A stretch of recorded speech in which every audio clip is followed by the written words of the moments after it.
Assalamualaikum warahmatullahi wabarakatuh. Kami dari kelompok 2 akan menjelaskan materi tentang bahasa Indonesia. Kelompok kami terdiri dari Nabila Nur Ala Atalia, Dewi Nurfianti, Konita Almada, Anisha Seba Ramdhani, Aura Sandi Alfitri, dan Novita Retnosari. Materi kami membahas tentang pengertian bangsa, unsur-unsur terbentuknya bangsa, dan faktor pembentuknya bangsa Indonesia. Pengertian bangsa. Menurut Badri Yatim dan Winarno tahun 2014, bangsa memiliki dua pengertian, yaitu bangsa dalam arti sosiologis antropologi adalah merupakan persekutuan hidup masyarakat yang berdiri sendiri yang masing-masing anggota persekutuan hidup tersebut merasa satu ras, bangsa, agama, dan adat istiadat. Yang kedua, bangsa dalam arti politik adalah suatu masyarakat dalam suatu daerah yang sama dan mereka tunduk pada kedaulatan negaranya sebagai suatu kesatuan tertinggi, keluar dan ke dalam. Jadi mereka diikat oleh kekuasaan politik. Ungkapan hampir sama dengan pengertian bangsa juga diberikan oleh tokoh lain. Hal ini sebagaimana pengertian bangsa yang diberikan oleh Jacobson dan Liebman yang dikutip oleh Sugito dalam Wirnano tahun 2014. Bangsa memiliki dua pengertian, yaitu bangsa adalah suatu cultural unity. Cultural unity jadi karena suatu masyarakat sebagai persekutuan hidup itu merasa satu satuan dalam ras, bahasa, religi, sejarah, dan adat istiadat.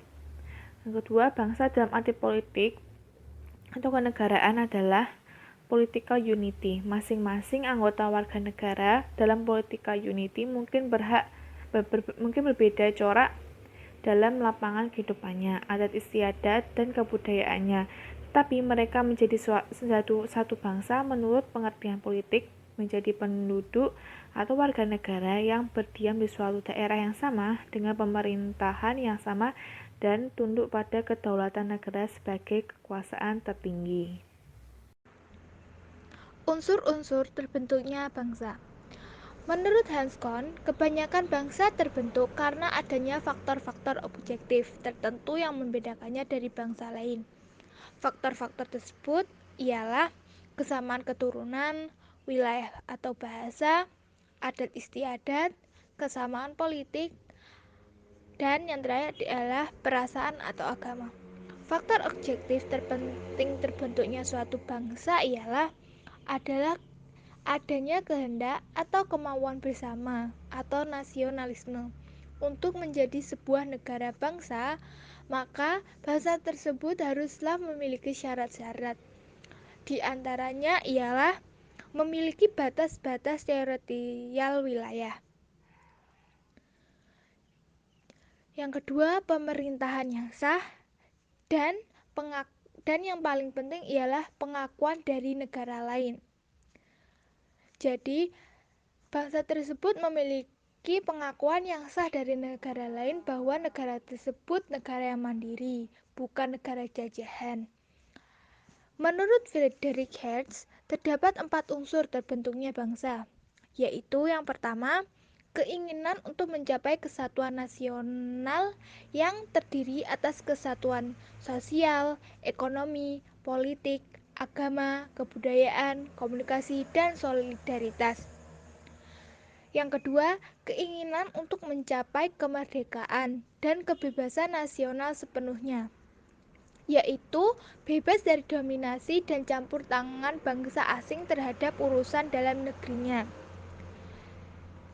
Yang ketiga, keinginan akan kemandirian, keunggulan, individualisme, keaslian, dan kekhasan.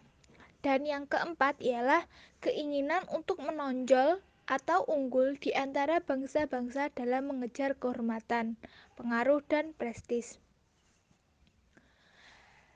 Berhubungan dengan faktor objektif yang telah dijelaskan di awal, bahwa suatu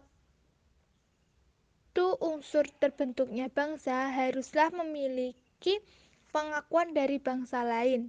Maksudnya tidak ada campur tangan dari bangsa lain atau bangsa asing terhadap bangsa tersebut. Jadi bebas dari penjajahan atau keikut campuran oleh pemerintahan dari bangsa lain. Sedangkan Pandangan umum tentang unsur terbentuknya bangsa adalah ada sekelompok manusia yang mempunyai kemauan untuk bersatu. Jadi, suatu bangsa haruslah terdapat sekelompok manusia yang berkumpul menjadi satu, yang mempunyai tujuan atau kemauan untuk bersatu. Yang kedua, berada dalam satu wilayah tertentu. Yang ketiga, ada kehendak untuk membentuk atau berada di bawah pemerintahan yang dibuatnya sendiri. Atau bisa dikatakan dengan kesamaan politik. Dan yang keempat, secara psikologis merasa senasib, sepenanggungan, setujuan, dan secita-cita. Jadi mereka merasa memiliki nasib dan punya tujuan atau cita-cita yang hendak mereka capai, itu memiliki visi dan misi yang sama sehingga dapat membentuk suatu negara yang satu. Dan yang terakhir ialah ada kesamaan karakter, identitas, budaya, bahasa sehingga dapat dibedakan dengan bangsa lain. Yang selanjutnya yaitu proses pembentukan bangsa negara menurut model ortodoks. Model ortodoks ini yaitu bermula dari adanya suatu bangsa yang akan membentuk suatu negara tersendiri. Contohnya yaitu bangsa Yahudi. Bangsa Yahudi ini berupaya mendirikan negara Israel. Dan ciri-ciri model ortodoks ada 4, yaitu tidak mengalami perubahan unsur karena suatu bangsa membentuk suatu negara. Yang kedua, membutuhkan waktu yang singkat saja, yaitu hanya membentuk struktur pemerintah, bukan membentuk identitas kultural baru.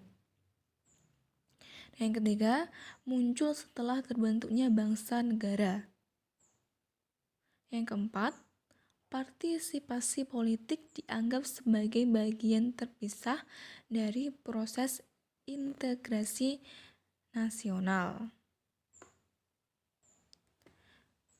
Yang selanjutnya yaitu proses pembentukan bangsa negara menurut model mutakhir. Model mutakhir ini berawal dari adanya negara yang terbentuk melalui proses tersendiri. Sedangkan penduduk negara ini merupakan sekumpulan suku bangsa dan ras. Contohnya adalah kemunculan negara Amerika Serikat pada tahun 1776.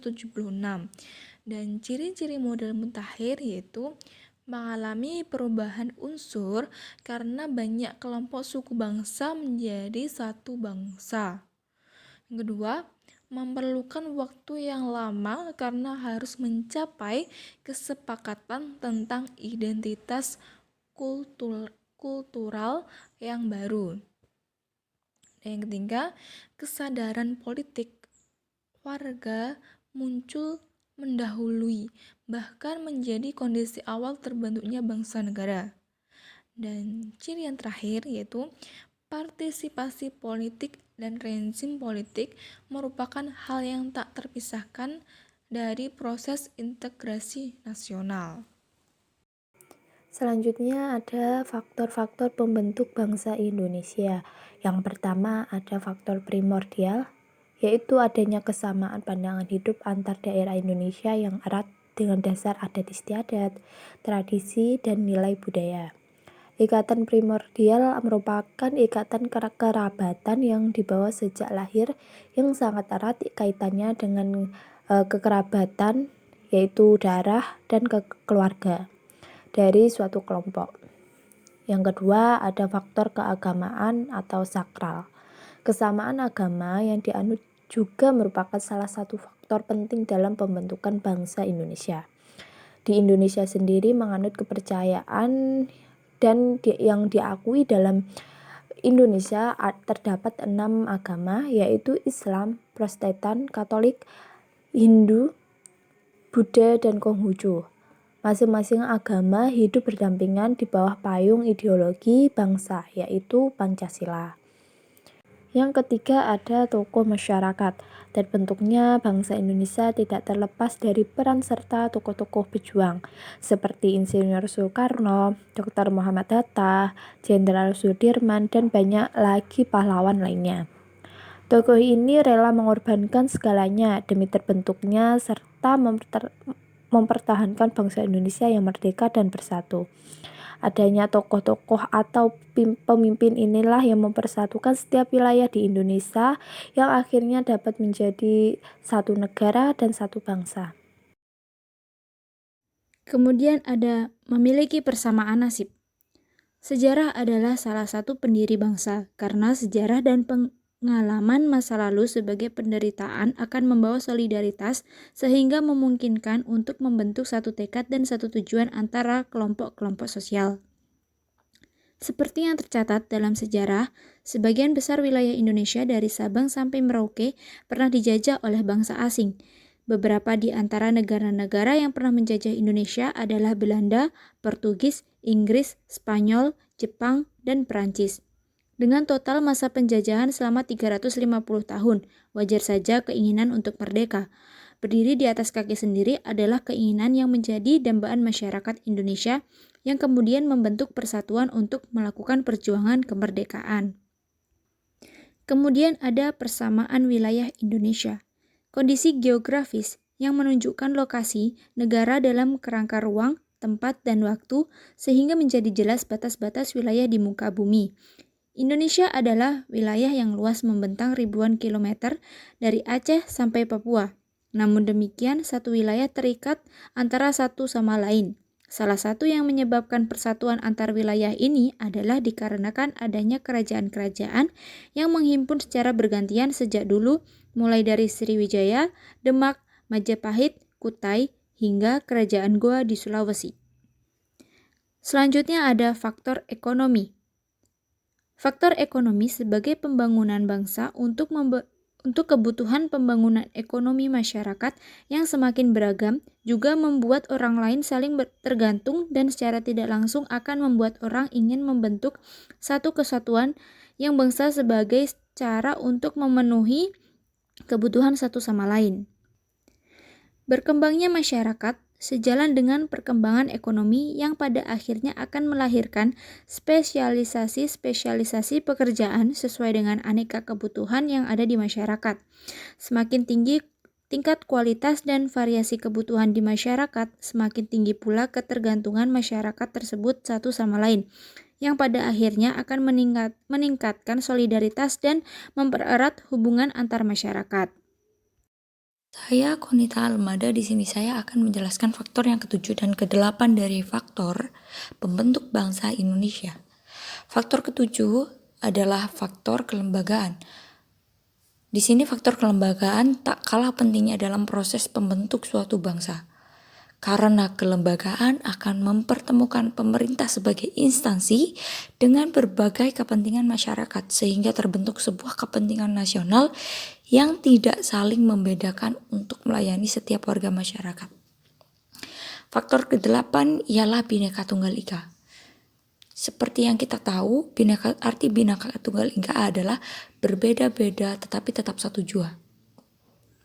Meskipun masyarakat Indonesia memiliki perbedaan dalam latar belakang mereka, akan tetapi mereka juga memiliki kesamaan cita-cita agar dapat mewujudkan kemerdekaan, kemakmuran, dan keadilan untuk bangsa Indonesia. Di sini ada pendapat dari Winarno yang menjelaskan terdapat 4 faktor penting pembentuk bangsa Indonesia. Yang pertama adalah adanya persamaan nasib, yaitu ketika penderitaan bersama di bawah penjajahan bangsa asing lebih kurang selama 360 tahun.